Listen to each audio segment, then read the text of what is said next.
Hey guys, happy Tuesday. Time for Tidbit Tuesdays again.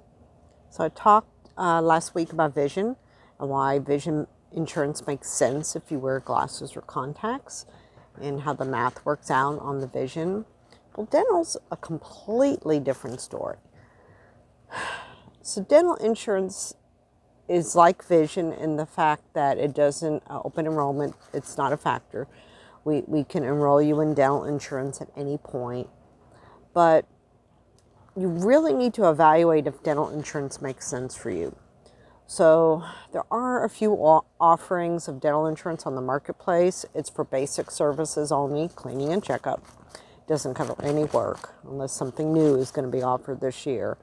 And that could be fine to get that if that's all you need and it's not very expensive. But again, finding someone who accepts it could be a challenge. So dental insurance, so something that's a misconception is I will hear people ask, or even dentist offices say, people ask, who takes my insurance? Or dental offices that say, we don't take your insurance.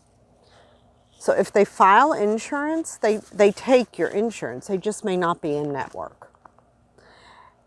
Drives me crazy, having run medical and dental practices, that people in the office don't understand the terminology to explain to patients that anyone can file insurance claims, whether they're in network or not, is what's important. So even if they're out of network, your dentist can still file your insurance for you. You just, either the dentist receives the benefits that they would have paid an in-network dentist, or there are no in-network benefits and there is no benefit. Or I'm sorry, out-of-network benefits and there is no benefit. If you have a PPO, then something will get paid. If the dentist is in network, usually your cleanings and exam are covered at 100%. But if they're out of network, you're going to pay the difference between what the insurance pays and what the dentist charges, because they don't have to discount it for a network discount. Yes, you can file, if you have a PPO, you can usually file it yourself, but if the dental office files claims, there's absolutely no reason why they can't file that for you. It could be a policy of theirs that they don't accept insurance at all, and they may not want to file claims. In that case, they should be able to give you an itemization so that you can send it to your insurance. So that, clearing that up about how dental insurance claims can be done, the next evaluation is whether you actually need dental insurance.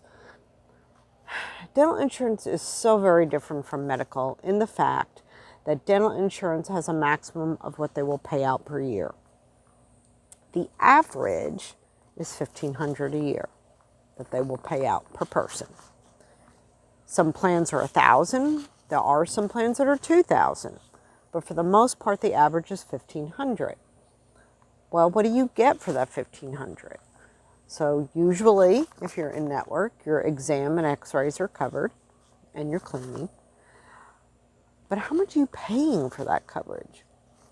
You know, there's one company in particular that for an individual, it's $42 a month for coverage. There's 1 year waiting period for anything major, 6-month waiting period for some minor things like fillings. So that means you're paying $42 a month for 12 months if you need a crown. And then you think, well, okay, great, they pay $1,500, they're going to pay $1,500 for my crown. Well, no, because crowns are considered major work, and the fee schedule will say 50%, but this is the other thing that's confusing to people. 50% does not mean 50% of what the dentist charges. It means 50% of what the insurance company thinks is a fair fee. And I will tell you that what the insurance company thinks is a fair fee is not a fair fee. They're still stuck in 1970 and think crowns cost $300.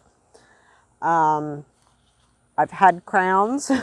They're not $300. So that $1,500 doesn't go very far.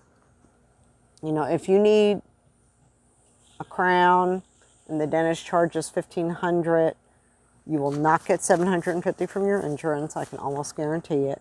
you'll be lucky to get $500 for that crown. It's probably going to be less.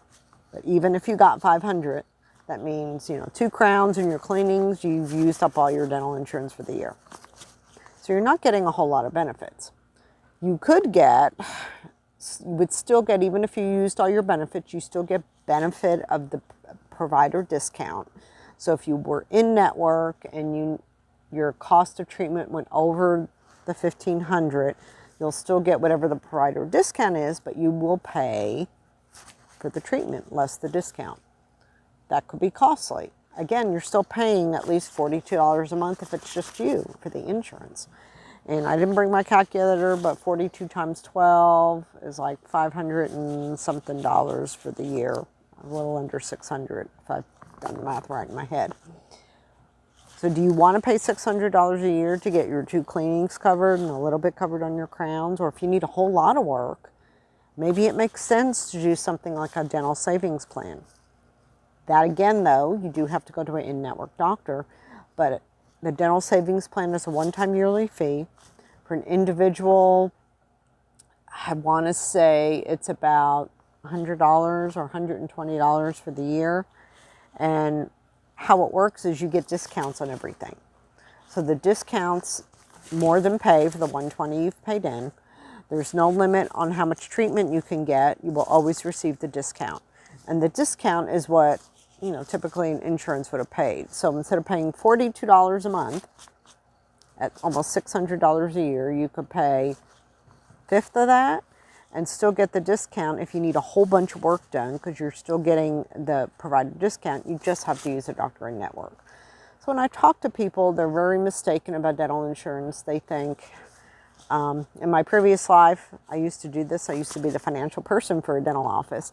And I would be the person that had to go in once the dentist told them the treatment that needed to be done and explain the cost.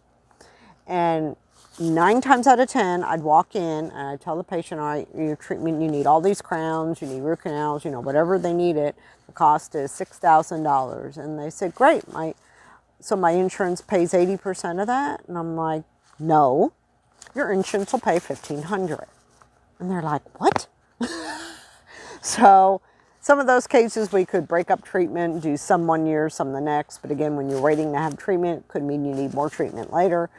But people just didn't understand dental insurance. They thought it was a lot like medical, and there was just a co-insurance amount, and there wasn't a maximum per year. So I try to do the math for people when you talk to me about dental insurance. Ask what your needs are. You can go to a lot of the dentists now that are not in network with anyone will file insurance for you, but they also offer a cash discount if you don't have insurance. And I know I personally pay $350, and that includes both my cleanings, my exams, and x-rays for the year, which is a lot less than $600 for dental insurance. And if I need work, I'll get a discount. So I feel like that's the best choice for me. I kind of evaluate that with everyone, case by case. I know with kids, sometimes you want that comfort of knowing you've got dental insurance in case I have cavities and things like that. But I just try to help people evaluate what makes sense for them and their family. It's not just the cost, it's their comfort level. If they feel better having dental insurance, happy to give you dental insurance. I just like people to understand the differences and kind of understand what you're paying for and the limitations dental insurance has. So with open enrollment coming up, if you want to get dental insurance before open enrollment and that madness starts, you can get on my calendar at jcapconsulting.com. Book an appointment. We can talk about dental coverage, see if it's right for you and your family. And until next week, peace out.